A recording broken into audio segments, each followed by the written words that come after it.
Sina Tuba Buyat Usten at Engine Accurek ay gumawa ng isang sorpresang pahayag tungkol sa hinaharap pagkatapos ng mahihirap na panahon. Matagal na nilang pinagdadaanan ang prosesong ito.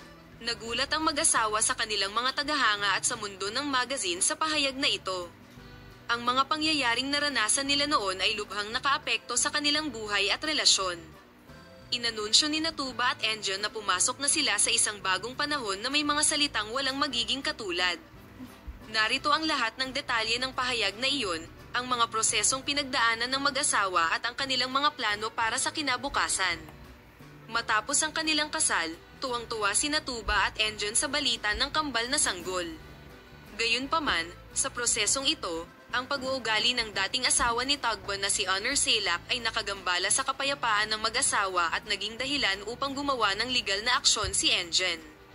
Naging dahilan ito upang muling isaalang-alang ni Tugba at Engine ang kanilang relasyon at mga plano sa hinaharap.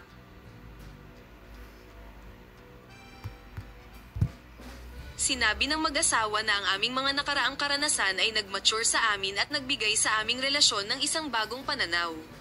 Sinabi ni Tugba at Engine sa kanilang pahayag na nagpasya silang gumawa ng malalaking pagbabago para sa hinaharap.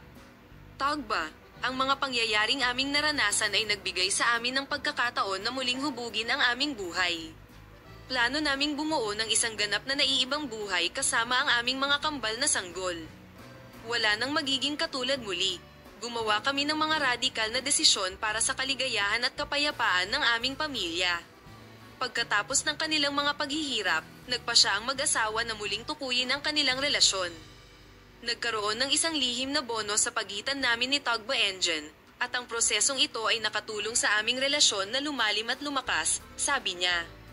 Ang pagmamahal at ugnayan sa pagitan namin ni Engine Tugba ay nakatulong sa amin na malampasan ang lahat. Mas handa na tayo ngayon sa mga balakid na naghihintay sa atin.